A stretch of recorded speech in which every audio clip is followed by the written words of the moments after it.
Assalamualaikum warahmatullahi wabarakatuh. Bagaimana kabarnya semuanya? Semoga dalam keadaan yang sehat walafiat ya semuanya. Di pertemuan yang terakhir ini, di pertemuan yang ke-16, kita masih melanjutkan materi yang kemarin, masih terkait dengan aplikasi teori psikologi pendidikan yang kali ini, atau kesempatan kali ini yang kita bahas adalah teori kognitif. Yang mana 2 minggu yang lalu kita sudah bahas teori humanistik, ada juga behavioristik, dan kali ini teori kognitif. Nah, di sini ada beberapa tokoh teori kognitif yang akan kita pelajari.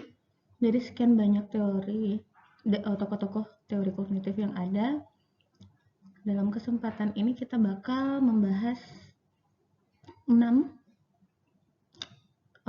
tokoh. Yang pertama itu ada Jerome Bernard, kemudian ada Jean Piaget, kemudian ada Vygotsky, kemudian ada David Ausubel, ada Albert Bandura juga, dan yang terakhir nanti kita bahas tentang menurut Benjamin S. Bloom. Sebelumnya kita perlu ketahui dulu nih, teori kognitif itu adalah teori yang umum dikaitkan dengan proses belajar, di mana kognisi adalah kemampuan psikis atau mental manusia berupa mengamati, melihat, menyangka, memperhatikan, menduga, dan menilai. Dengan kata lain, kognisi menunjukkan pada konsep tentang pengenalan. Jadi ada hal-hal pengenalan di dalam pembelajaran itu. Kemudian teori kognitif ini menyatakan bahwa proses belajar terjadi karena ada variabel penghalang pada aspek kognitif seorang, sehingga belajar tidak sekedar melibatkan hubungan antara stimulus dan respon, tapi juga melibatkan proses berpikir yang sangat kompleks. Jadi bisa dikatakan teori kognitif ini cukup bertentangan dengan teori behavioristik yang hanya menyebutkan belajar itu hanya hubungan antara stimulus dan respon, tapi di teori kognitif atau pandangan orang kognitif, dia melihat belajar itu melibatkan proses berpikir yang sangat kompleks. Jadi yang mana dalam proses berpikir itu ada hal-hal yang berkaitan dengan pengenalan dan pengamatan dan lain-lainnya nanti.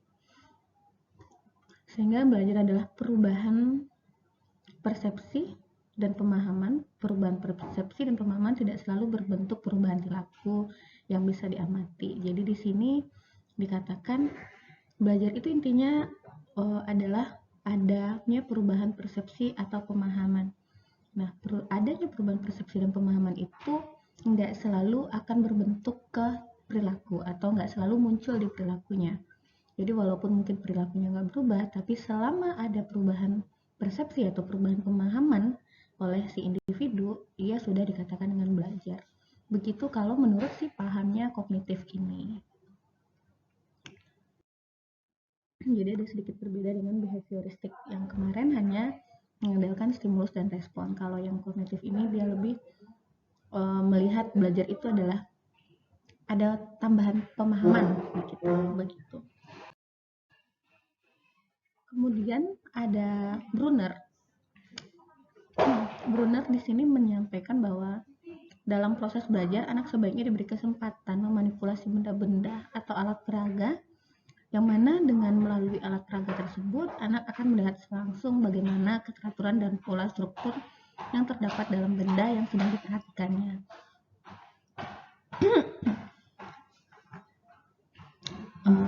Jadi belajar merupakan suatu proses yang aktif yang memungkinkan manusia untuk menemukan hal-hal yang baru. Jadi anak itu diberikan kesempatan untuk mengeksplor sendiri apa yang dia lihat sehingga dia menjadi aktif dalam belajar secara mandiri. Begitu yang disampaikan oleh si Brunner ini.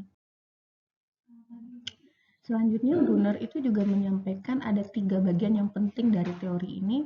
Yang pertama tahap-tahap dalam proses belajar, kemudian teorema tentang cara belajar dan mengajar matematika, kemudian ada belajar penemuan.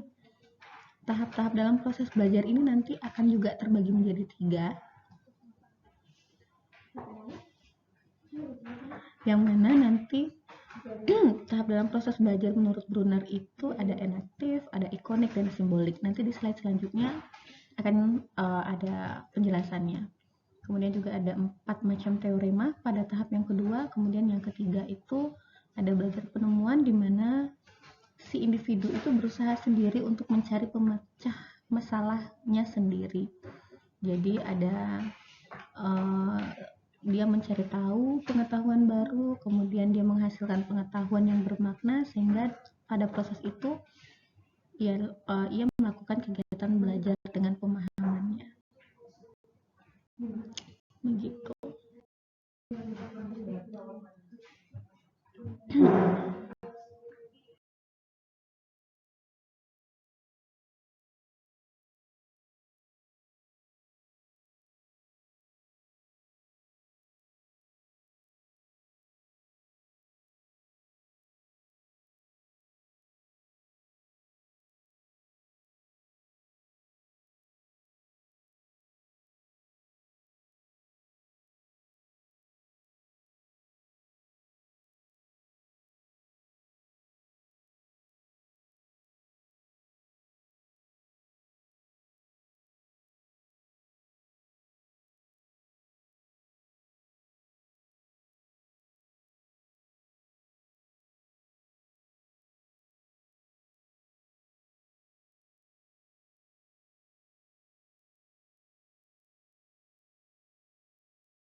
Selanjutnya ada tokoh yang kedua membahas tentang teori kognitif ini, yaitu yang terkenal Piaget atau Jean Piaget.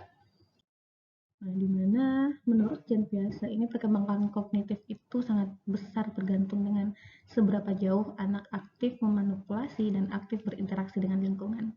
Jadi bagaimana kognitifnya anak itu tergantung bagaimana dia berinteraksi dengan lingkungan. Begitu kalau menurut Piaget. Kemudian pembelajaran dilakukan dengan memusatkan perhatian kepada proses mental anak, dan pembelajaran diisi dengan kegiatan interaksi indrawi, dimulai dengan indrawi dulu, di mana mereka bisa belajar dengan menggunakan indera mereka dengan benda-benda yang ada di sekitar mereka dan fenomena yang konkret yang ada di lingkungan mereka. Kemudian seluruh anak berkembang melalui urutan perkembangan yang sama, namun mereka memperolehnya dengan kecepatan yang berbeda-beda. Jadi bisa saja nanti terjadi pada anak yang usianya sama tapi kemampuan kognitifnya itu berbeda-beda. Bisa saja itu terjadi karena memang pengalaman interaksinya dengan lingkungan setiap anak itu juga akan berbeda-beda. Kemudian menurut Han di sini, siswa tidak boleh dibuat bosan oleh pekerjaan yang terlalu mudah atau dibiarkan tertinggal oleh pengajaran yang tidak mereka pahami. Jadi di sini ada nama disequilibrium, harus dijaga benar-benar pas untuk mendorong pertumbuhan anak. Jadi di mana anak itu tidak dibenarkan untuk tertinggal atau tidak dibenarkan untuk tertinggal dari dibiarkan tidak paham pada suatu konsep gitu. Jadi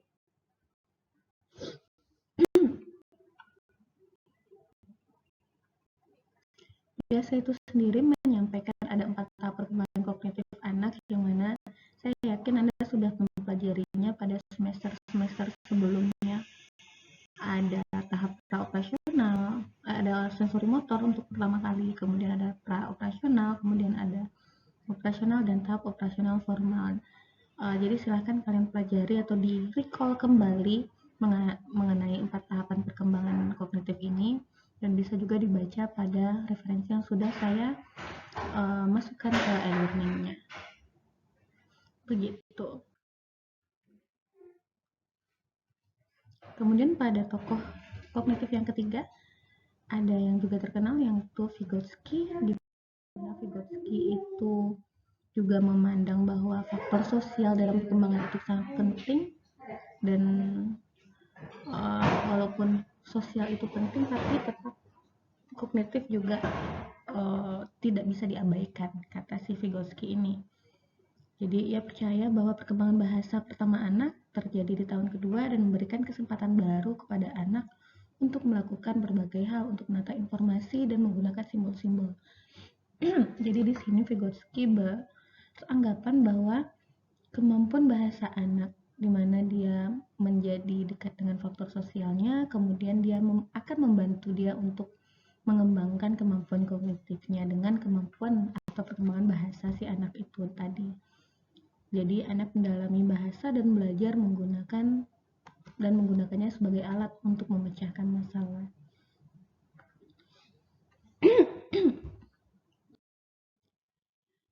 Nah, pada selanjutnya itu proses mental yang dikemukakan oleh Vygotsky itu menjadi dua. Yang pertama ada elementary, yang kedua ada higher. Yang pertama itu dia menyebutkan bahwa masa preverbal, yaitu selama anak belum menguasai verbal atau belum menguasai bahasa. Nah, pada saat itu anak berhubungan dengan lingkungan menggunakan bahasa tubuh. Itu pada proses mental yang pertama. Kemudian proses mental yang kedua itu ada di higher, di mana masa setelah anak dapat berbicara. Pada masa ini anak juga akan berhubungan dengan lingkungannya. Jadi itu dua proses mental yang dilalui oleh setiap individunya.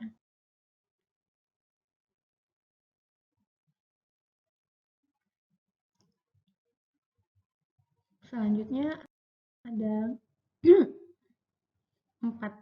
tahap tingkatan perkembangan kognitif dari Vygotsky. Ada yang pertama itu ada more dependence to other state, di mana kinerja anak atau performa anak itu yang dia dapat masih dengan bantuan dari orang lain.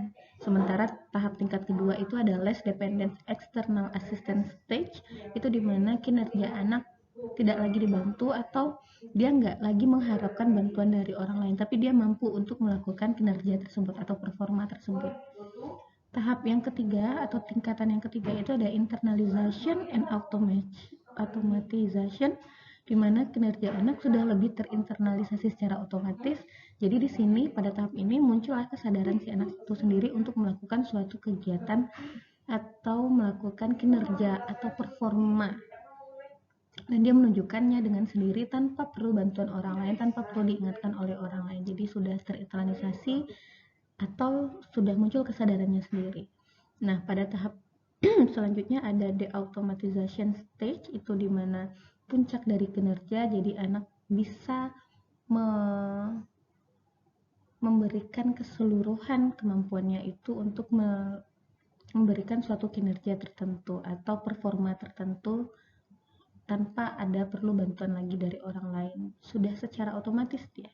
Begitu untuk di tahapan tingkat yang keempat ini.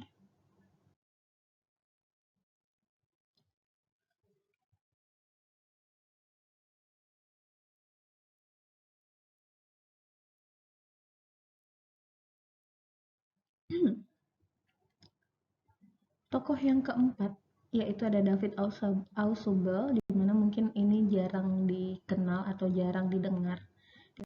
Dimana si David Ausubel ini menyatakan bahwa hukumnya belajar itu adalah bermakna.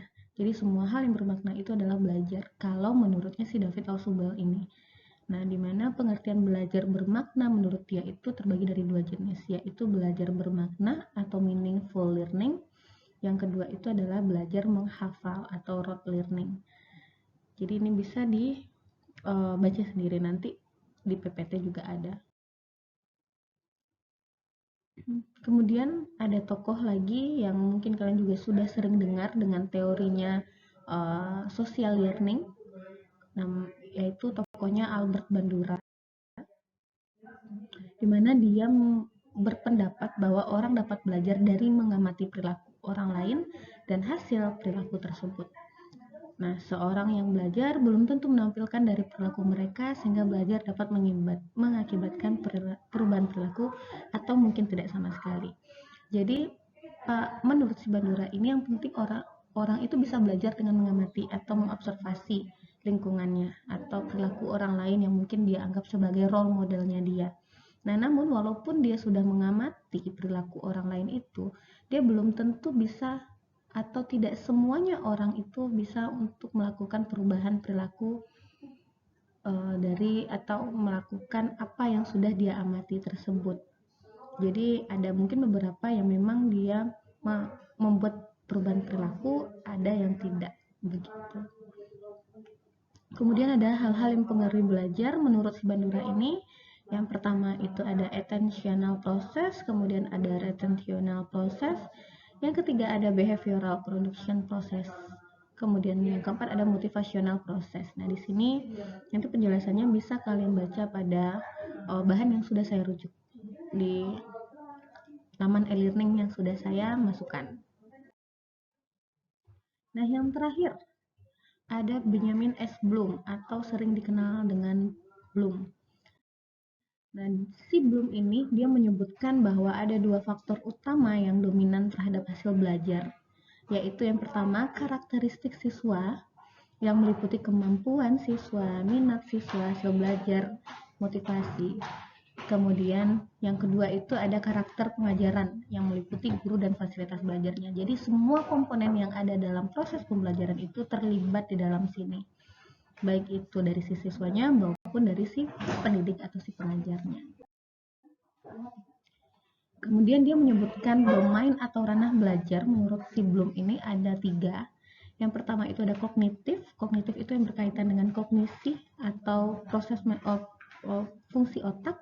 Kemudian juga ada domain afektif. Afektif itu menekankan pada aspek perasaan, feeling. Dan yang ketiga ada ranah psikomotor, yaitu aspek keterampilan motorik atau gerak.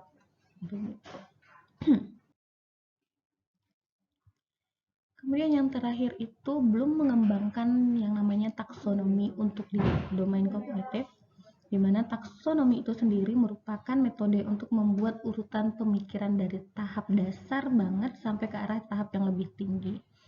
Jadi belajar itu menurut dia yang pertama kali itu knowledge, yang penting ada pengetahuan, kemudian dia mampu comprehension, kemudian setelah dia punya pengetahuan, dia mampu untuk paham. Jadi di tahap yang kedua itu comprehension. Kemudian di tahap yang ketiga itu belajar itu harus aplikatif atau dia bisa menerapkannya. Kemudian ada analisis, dia mampu menganalisis. Kemudian ada sintesis dan evaluation. Jadi ini tingkatan atau taksonomi yang disebut oleh si Bloom terkait domain kognitif, di mana belajar itu tahapannya seperti itu menurut si Bloom ini. Begitu kira-kira untuk materi terkait teori kognitif. Jadi banyak sekali teori tokoh-tokoh yang sudah menyampaikan terkait teori kognitif ini. Masing-masing punya versinya. Kemudian hal ini menarik sekali untuk dibahas dan sangat teraplikasi atau sangat berpengaruh kepada bagaimana nanti guru untuk menyampaikan pelajaran di sekolah dan memerhatikan siswa di sekolah nanti. Begitu untuk pertemuan hari ini saya ucapkan terima kasih. Jika ada pertanyaan nanti kita bahas di forum e-learning kita, dan good luck untuk UAS-nya mendatang. Semoga nilai yang kalian dapatkan sesuai dengan yang kalian harapkan dan juga sesuai dengan effort kalian selama 1 semester ini. Saya ucapkan terima kasih. Saya akhiri. Assalamualaikum warahmatullahi wabarakatuh.